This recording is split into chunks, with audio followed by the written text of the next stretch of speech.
Bonjour et bienvenue dans Troll de Dames, l'émission qui vous emmène dans des aventures ludiques inoubliables. Aujourd'hui, on se retrouve pour un nouvel épisode de notre série sur Trench Crusade. N'hésitez pas à consulter la playlist si vous voulez découvrir les vidéos précédentes. Alors préparez vos livres liturgiques, vos munitions ainsi que vos épées bénites pour une descente dans les enfers de Trench Crusade.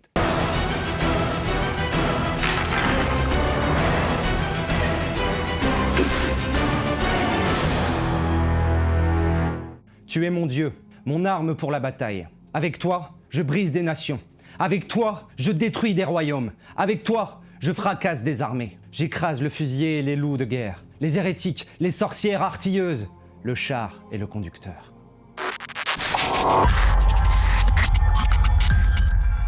Depuis l'ouverture de la porte des enfers par les Templiers lors de la première croisade, un rempart se dresse comme bouclier de l'humanité. Ce rempart prend nom en la cité d'Antioche, qui devient dès lors le principal point de résistance face aux armées démoniaques. Après des siècles de lutte acharnée pour sa survie, la cité antique d'Antioche sera finalement détruite par une mystérieuse arme démoniaque en 1545. Mais cela n'entachera en rien la résilience des forces pieuses de la chrétienté. Au sein même du cratère de l'ancienne forteresse, à travers ses dernières ruines, les combats continuent. Armés par leur foi et leur ferveur, les fidèles tiennent position. Et c'est ainsi qu'en 1559, par ordre du Congrès de Vienne, fut créée la principauté de la Nouvelle Antioche, sur les cendres de l'ancien bastion millénaire. La Nouvelle Antioche se dresse à l'extrémité du monde des hommes, comme une montagne de pierre, d'acier et de foi. Grâce à un approvisionnement venant d'une multitude de territoires pieux, elle a pu se développer et devenir la cité-forteresse la plus importante du monde. Nul n'est étranger en ces terres. Tous sont unis par une même certitude. Derrière eux se trouve l'humanité, devant eux, les enfers. Elle semble contenir le monde entier entre ses murs. La cité résonne d'une centaine de langues et dialectes tournés vers une même parole, celle du Christ. Depuis les plaines dévastées du front, on aperçoit ses murailles. Elles surgissent de la brume des tranchées, immenses et sombres, ornées de ses 77 tours. Avec elles, bat le cœur de la dernière grande cité du Levant, une sentinelle qui ne dort jamais. Ces défenses sont renforcées par des anchorites, des sanctuaires de guerre métalliques contenant des saints enfermés vivants dans des machines sacrées intégrées aux remparts. Ainsi, depuis plus de 3 siècles, elle demeure la maison de tous nos espoirs, symbole de la foi et de la résistance contre les ténèbres. La Nouvelle Antioche n'est pas seulement une forteresse, c'est une véritable coalition militaire internationale. Des soldats, des pèlerins et des nobles venus de tout le royaume chrétien affluent pour défendre la forteresse et porter la croix. Certains d'entre eux décident même de renier leur patrie d'origine afin de rejoindre l'armée régulière. Ce qui fait d'elle la force combattante la plus considérable que les fidèles puissent rassembler. Le duc Constantin siège à la tête de la Nouvelle Antioche. Chacun des hommes venus servir la cité ont donc prêté serment au commandant suprême des armées du Christ. Cependant, du fait de son aspect cosmopolite, la principauté de la Nouvelle Antioche est composée de nombreux contingents ayant conservé leur autonomie, leur corps d'officiers, ainsi que leur tradition martiale.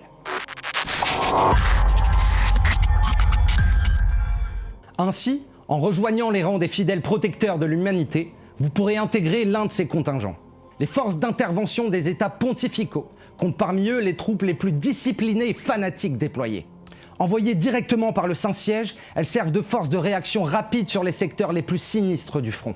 Vêtus de longues capes ecclésiastiques sur des armures renforcées, les fidèles mêlent doctrine militaire et ferveur religieuse absolue. On les déploie pour briser une percée démoniaque, secourir une position assiégée ou mener des expéditions sacrées dans le No Man's Land.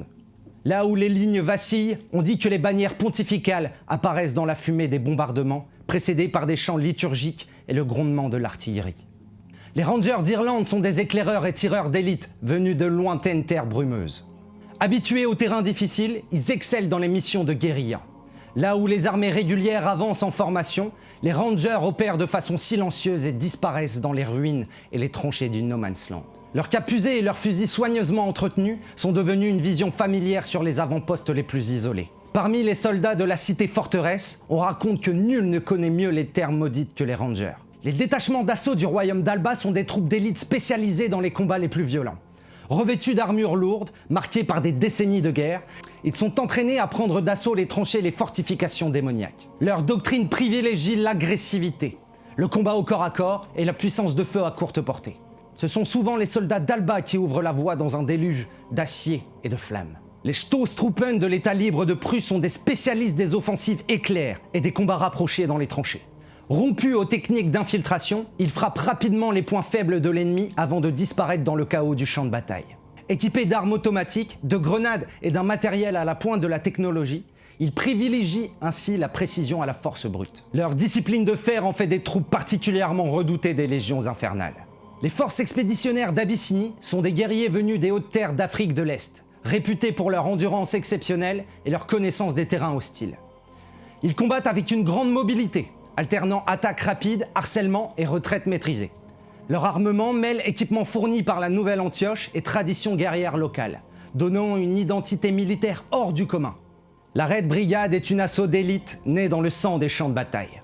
Composée de vétérans marqués par un conflit perpétuel, elle est utilisée comme force de choc et d'opération spéciale personnelle du duc. La Red Brigade incarne une forme de guerre totale où le sacrifice n'est pas une exception, mais une condition permanente. Reconnaissables à leurs armures rouges, héritées et repeintes au fil des morts successives, ces soldats portent les stigmates de leurs camarades tombés, comme une mémoire collective matérialisée dans le métal. Ainsi, armés d'une discipline inébranlable, ils avancent avec une détermination presque désespérée, ce qui les rend aussi efficaces qu'imprévisibles. Eh bien, j'espère que ce petit zoom sur la faction d'Antioche vous a plu et que vous ferez le choix de la sagesse quant au choix de votre faction. Pour tout savoir sur l'univers diabolique de Trench Crusade, restez connectés, likez et partagez. Et comme d'habitude, arrêtez de vous chercher des excuses pour jouer et sortez-vous les dés du cul!